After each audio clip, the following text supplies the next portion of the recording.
Difícil fotografar o silêncio, entretanto tentei. Eu conto. Madrugada, a minha aldeia estava morta, não se via ou ouvia um barulho. Ninguém passava entre as casas, eu estava saindo de uma festa. Tive outras visões naquela madrugada. Preparei minha máquina de novo. Tinha um perfume de jasmim no beiral do sobrado, fotografei o perfume. É mais fácil fazer da tolice um regalo do que da sensatez. Tudo que não invento é falso. Há muitas maneiras sérias de não dizer nada, mas só a poesia é verdadeira. Tem mais presença em mim o que me falta. Melhor jeito que achei para me conhecer foi fazendo o contrário. Tem um livro sobre águas e meninos. Gostei mais de um menino que carregava água na peneira. A mãe disse que carregar água na peneira era o mesmo que roubar um vento e sair correndo com ele para mostrar aos irmãos. A maior riqueza do homem é a sua incompletude. Nesse ponto sou abastado. Palavras que me aceitam como sou, eu não aceito. É assim que começamos essa edição do nosso programa Sim para a Literatura. Na segunda temporada, estamos inaugurando um novo quadro, com uma edição temática sobre a vida e obra de um determinado escritor, sempre no último sábado de cada mês. Como nosso convidado, um escritor, leitor ou ativista do incentivo à leitura, que participará da elaboração da edição e será nosso entrevistado. Nessa edição sobre a vida e obra do poeta mato-grossense Manoel de Barros, nosso convidado é o poeta linharense Antônio Bezerra Neto. Manoel de Barros é uma figura, digamos, acima da média poética do país. E ele é muito inusitado, diferenciado. Ele é um poeta, digamos, cheio de novidades. E você olhando na cena poética reinante no Brasil, você não encontra poetas com uma linguagem renovada, com uma linguagem genuína, como foi o caso do caso de Manoel de Barros. Eu o escolhi por esse diferencial, por essa capacidade de diferenciar as coisas, de criar uma poesia rupestre, uma poesia bastante diferenciada. Manoel Venceslau Leite de Barros nasceu em Cuiabá, no Mato Grosso, no dia 19 de dezembro de 1916. Ainda jovem, foi morar em Corumbá, Mato Grosso do Sul. Em 1937, publicou o livro de poesias intitulado Poemas Concedidos Sem Pecado. Mudou-se para o Rio de Janeiro, onde concluiu Direito. Em 1941, no ano seguinte, publicou Face Imóvel e, em 1946, Poesias. Na década de 1960, foi para Campo Grande, Mato Grosso do Sul, e lá passou a viver como fazendeiro no Pantanal. Manoel consagrou-se como poeta nas décadas de 1980 e 1990, quando Milor Fernandes publicava suas poesias nos maiores jornais do país. Manoel era considerado um poeta espontâneo, talvez primitivo, que buscava inspiração na realidade da natureza que o cercava. Em seus versos, os elementos regionais se conjugavam a considerações existenciais e a uma espécie de surrealismo pantaneiro. Lançou mais de 20 livros. Na essência, Manoel sempre teve uma brilhante e irreverente capacidade com as palavras. Teve uma paixão pela palavra, sabe? Ela me chama todas as horas, todo dia, toda noite, e eu deito, levanto, e aquilo é uma coisa preciosa. A poesia está guardada nas palavras. É tudo que eu sei. Meu fado é o de não saber quase tudo. Sobre o nada, tenho profundidades. Não tenho conexões com a realidade. Poderoso, para mim, não é aquele que descobre o ouro. Para mim, poderoso é aquele que descobre as insignificâncias do mundo e as nossas. Por essa pequena sentença, me elogiaram de imbecil. Fiquei emocionado e chorei. Sou fraco para elogios. Um poeta na essência e em tempo integral. Aparelho de ser inútil, sapo com esquadrilha de alumínio, luar com freio automático, laminação de sabiás, alicate cremoso, parafuso de veludo. Tem gente que acredita que Manoel de Barros tem um parafuso de a menos. Abílio conhece de perto a falta ou a sobra de parafusos de seu irmão. Eu disse uma vez para ele que ele nasceu com uma disfunção lírica afetiva. Ele nasceu com uma disfunção lírica afetiva. Talvez seja o último poeta do mundo em tempo integral. Tempo integral eu chamo isso de não pensar em nada, a não ser poesia.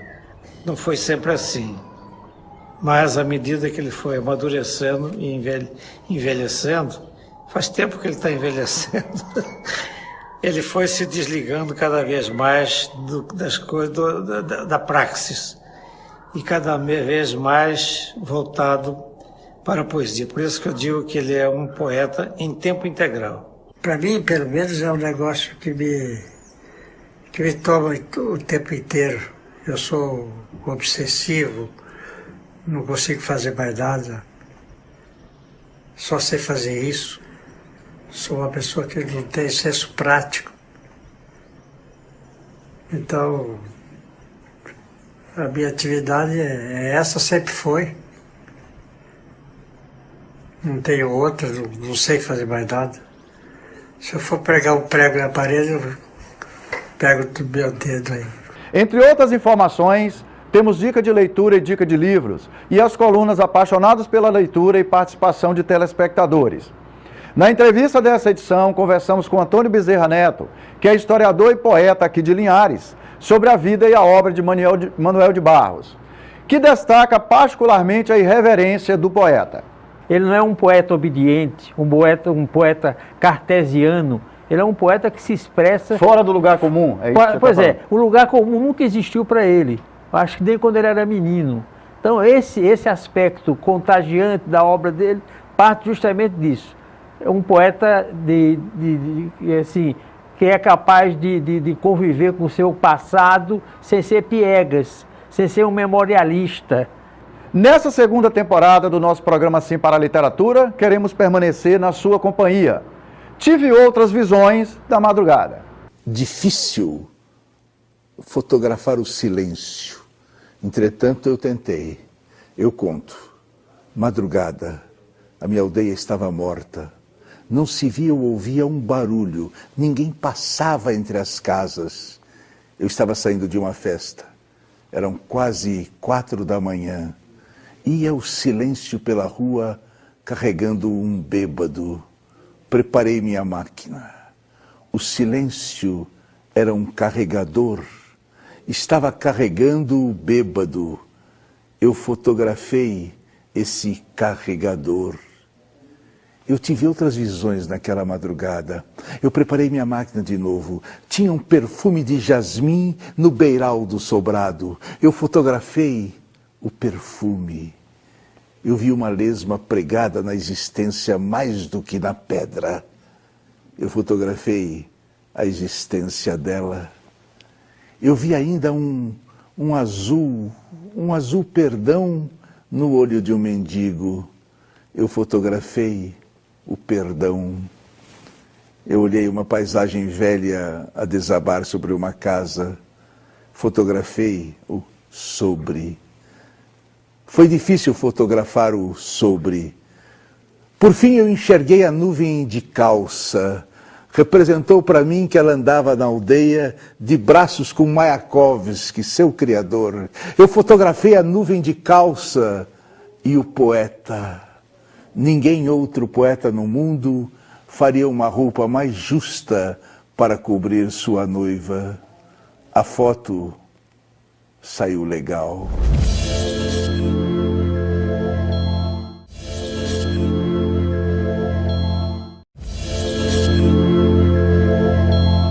Bom, me incumbiram sobre a possibilidade de falar sobre Manuel de Barros. Manuel de Barros é um poeta da transformação, do neologismo. É um poeta que renova a poesia no Brasil. Né? Ele vem com um novo viés. A linguagem dele é sempre falar a partir da infância. E dentro de falar a partir da infância, ele cria diversos neologismos, como a própria ideia de transver. Então, por exemplo, o neologismo de transver é uma ideia de dar novo significado para os objetos. E é a partir disso que ele vem falar para a gente, olha, é preciso levantar a pedra, é preciso olhar para um mundo diferente. Manuel de Barros é de uma potência e de uma humildade muito grande. Né? Isso a gente vê nos seus próprios versos. É difícil falar dele porque eu não conheci pessoalmente, mas eu digo o seguinte: leiam a poesia de Manuel, leiam a poesia de Manuel, porque é preciso transver o mundo. Retrato do artista quando coisa. A maior riqueza do homem é sua incompletude. Nesse ponto, sou abastado. Palavras que me aceitam como sou, eu não aceito.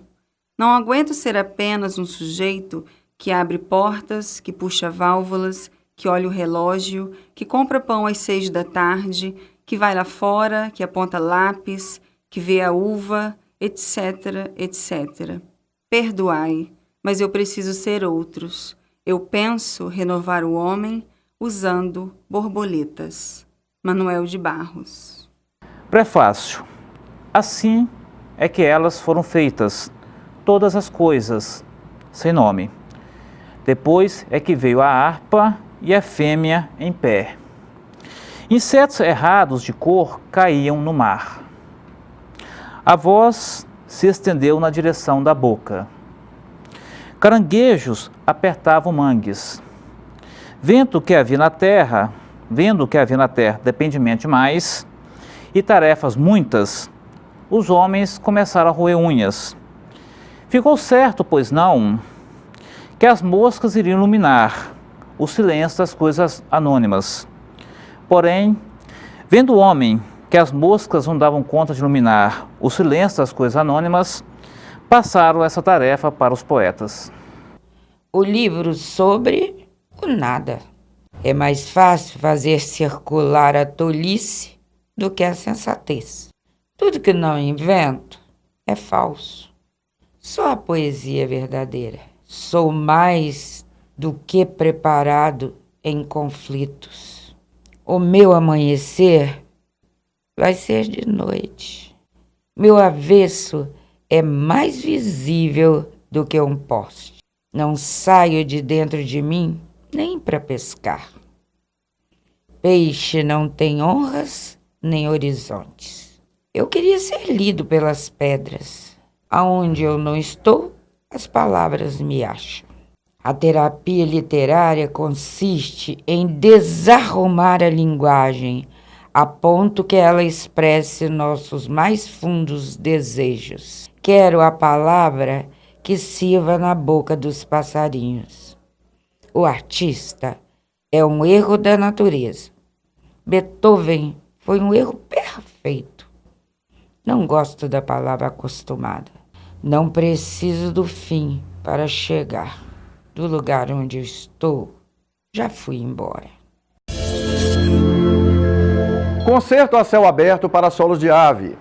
Começa de modo incerto. Por tudo que leio nesses apontamentos, pela ruptura de certas frases, fico em dúvida se esses escritos são meros delírios ônticos ou mera sedição de palavras. Manuel de Barros assume então a posição de leitor, distancia-se e aprende com o avô Árvore Gramofone, autor dos cadernos de apontamento e de andarilho que compõem esse livro. O nada mero jogo sonoro surreal de uma natureza transfeita em poesia. Entre graças, descobre a graça e a ironia do ilimitado das palavras, do defeito elementar, do ficcionalizar o mundo. Agindo como transcritor, o poeta entrega ao leitor um concerto de sons vegetais, sons de raízes e de córregos, audíveis apenas no silêncio entre uns e outros. Porque, antes de tudo, música. Cada verso seduz pelo desvio, pelas dissonâncias e revela a revolução das palavras. Sedição, sedução. Ô, minha querida. Tudo bem? Cada vez mais popular, Manuel de Barros recebe todos os anos solicitações de produtores culturais interessados em adaptar sua obra, inclusive para teatro.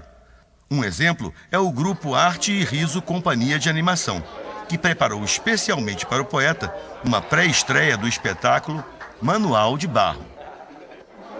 É um momento mais do que especial, né, da gente fazer essa comemoração íntima para você, Manuel.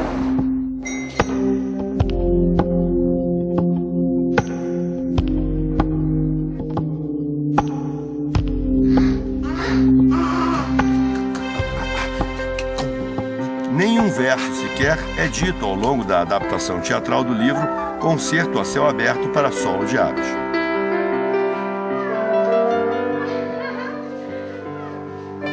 Mas tudo indica que a peça conseguiu traduzir para o palco a linguagem de Manuel de Barros.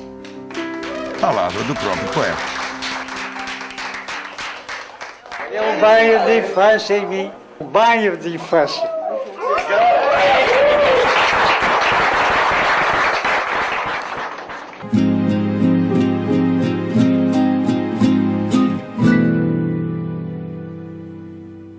Permita que o livro faça parte da sua vida.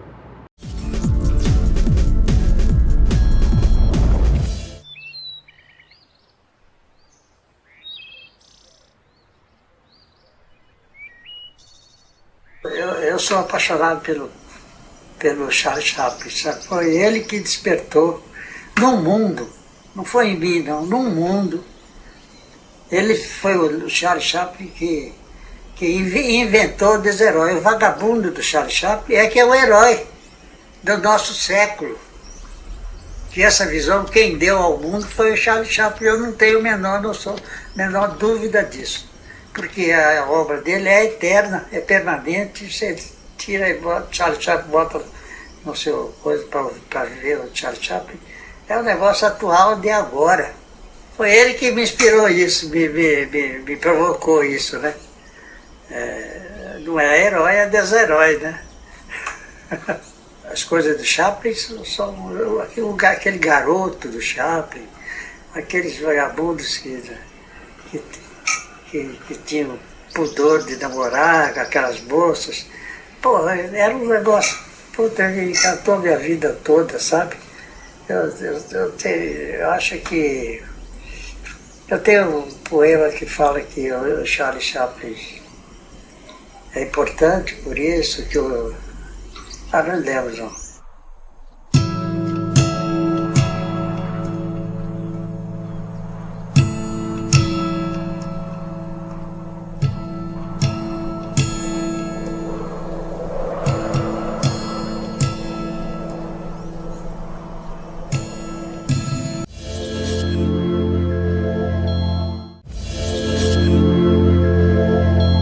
Na segunda temporada do nosso programa Sim para a Literatura, estamos inaugurando uma nova pauta dentro da nossa programação.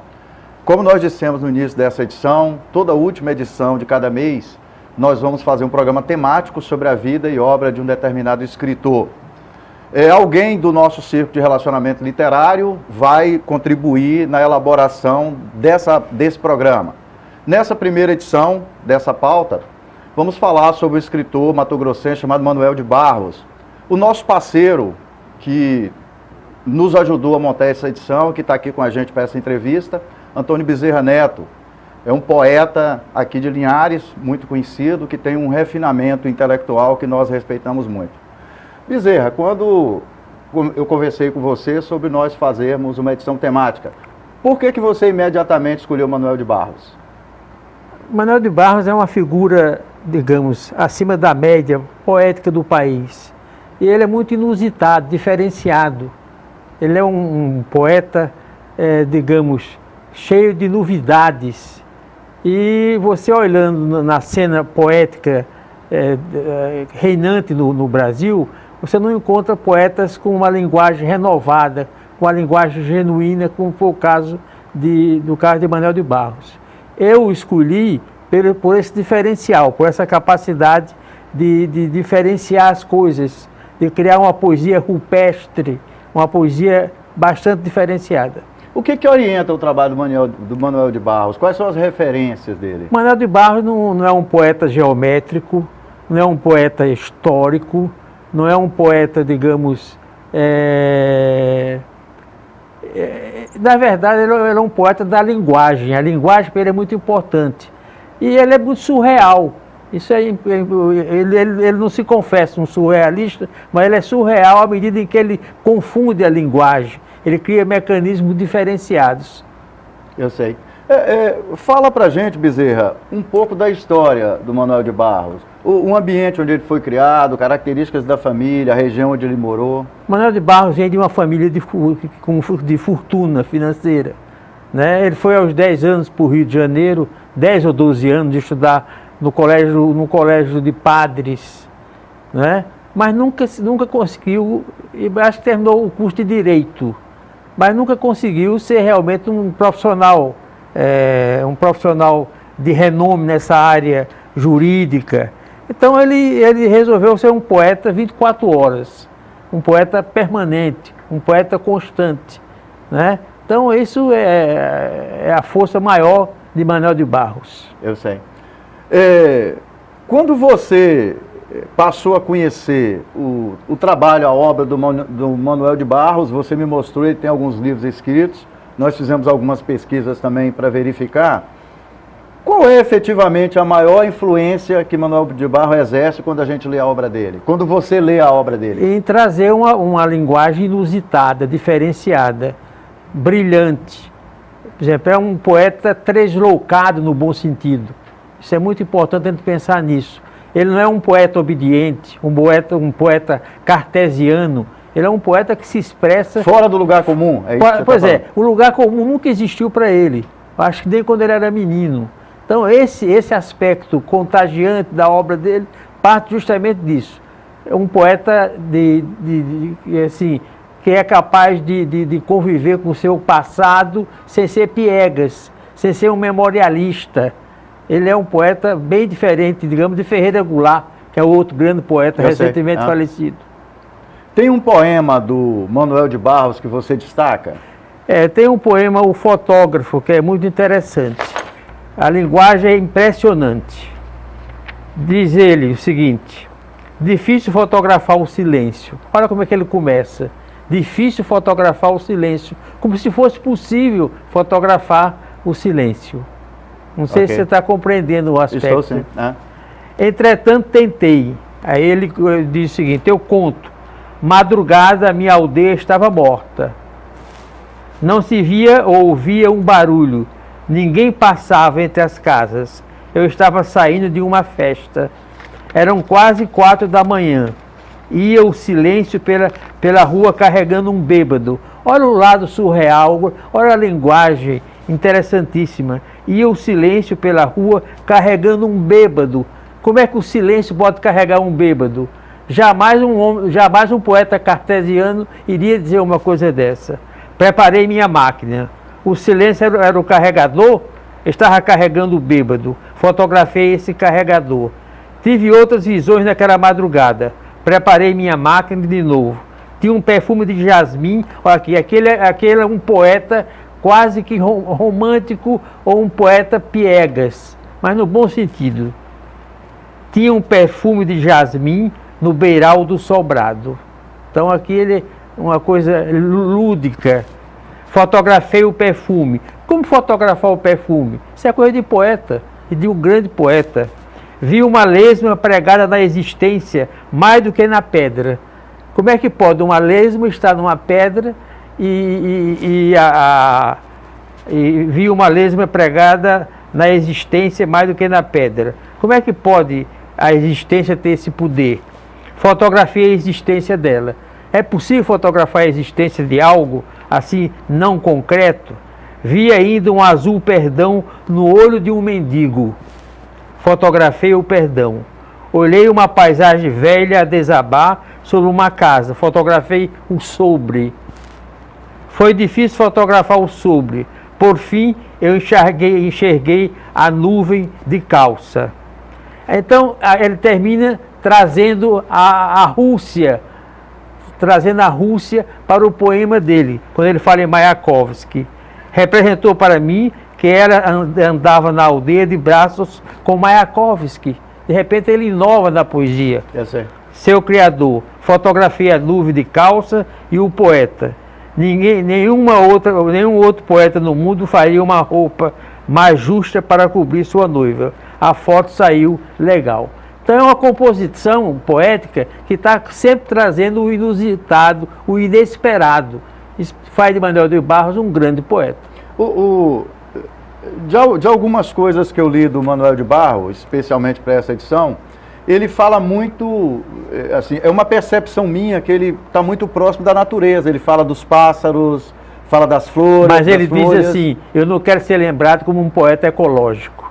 Eu não sou eu não sou politicamente correto, diz ele, numa entrevista à Veja, as páginas amarelas. Né? Então, agora, tem uma coisa que eu diria a seguinte, que possivelmente ele recebeu uma influência não direta, mas indireta, de Manuel Bandeira. Sim. Possivelmente. Manuel Bandeira tem essa coisa delicada que aparece vez ou outra, perpassando a sua obra, que tem a ver com o poeta Manuel de Barros. O trabalho literário, a poesia do Manuel de Barros é para qualquer tipo de público, Bezerra? Eu acho que não. Eu acho que é um sonho, por exemplo. Eu acho que Tolstói nunca alcançou toda a Rússia. Falei há pouco de Manuel Bandeira, ele não atinge todo mundo, né? Não há essa coisa política, e é praticamente impossível a gente imaginar que um poeta como Manuel de Barros, cheio de metáforas, chega a uma grande parte da população. Jamais será um trabalho massificado, é isso eu que acho você está dizendo? Eu acho, com toda honestidade, eu acho difícil que alcance. Os poetas são elitistas. Bezerra. Até Drummond, que é o mais famoso poeta brasileiro, ele é um poeta que não alcança todo mundo, principalmente agora, depois de alguns anos da morte dele. É importante ter um precedente intelectual para entender o que esses caras dizem. Eu acho importante. Quem lê Manuel de Barros aqui? Talvez uma meia dúzia de pessoas. Sei. Bezerra, para encerrar esse encontro, já agradecendo, né, pela sua boa vontade de trabalhar nessa edição com a gente, entre os livros que você leu do Manuel de Barros, você destaca Poemas Rupestres. Sim. Por que, Bezerra? Porque eu acho que a arte rupestre dos pré-colombianos, das figuras pré-históricas do Brasil, é a cara de Manuel de Barros. Porque a poesia de Manuel de Barros é uma poesia rupestre. Ela tem essa coisa do acasalamento com o mundo do passado, com coisas assim, um velho dicionário encantava Manuel de Barros, um relógio quebrado empolgava Manuel de Barros, era tema para um poema de Manuel de Barros. É aquela questão minimalista que você minimalista, perfeitamente, as coisinhas pequenininhas do cotidiano tinha muito a ver com a criação dele. Ele tinha em casa coisas assim tolas, que a mulher ficava a mulher não gostava da imensidão de coisinhas que ele guardava. Questiúnculas, tolices, né? Muitas vezes a capa de um processo judiciário era o suficiente para a criação de um poema. Mas ele estava sempre destratando aquele processo. Ele era ele trabalhava com o marginal, com o lado não clássico da vida. Bezerra, para a gente finalizar, em breves palavras, numa frase, do jeito que você quiser, quem é Manuel de Barros para Antônio Bezerra Neto? Um homem, um desarrumado lindíssimo. Ótimo. Bezerra, obrigado pela sua participação na nossa primeira edição temática, né, da segunda temporada do programa Sim para a Literatura. É difícil dizer que a gente encerra o assunto Manuel de Barros aqui, né, Bezerra? Tem muita coisa para ser dita e para ser conversada. É um poeta que foi reconhecido depois de 70 anos. Ele já tinha 70 anos quando ele foi... A gente estava falando a questão do poeta ser conhecido. Ele não foi conhecido com 30 anos, não, com 25 anos, não. Ele lançou o primeiro livro com 27 anos, um rascunhozinho. Então demorou para ser reconhecido pelo lucro do Rio-São Paulo. Obrigado, Bezerra. Sempre ao dispor. É assim que encerramos a nossa primeira edição temática da segunda temporada do programa Sim para a Literatura, onde conversamos um pouco sobre a vida e a obra do poeta mato-grossense Manuel de Barros. Para ter acesso às edições anteriores e os vídeos do programa Sim para a Literatura, acesse o nosso canal no YouTube. Para entrar em contato com o nosso programa, envie um e-mail para simparaliteratura@gmail.com. Muito obrigado.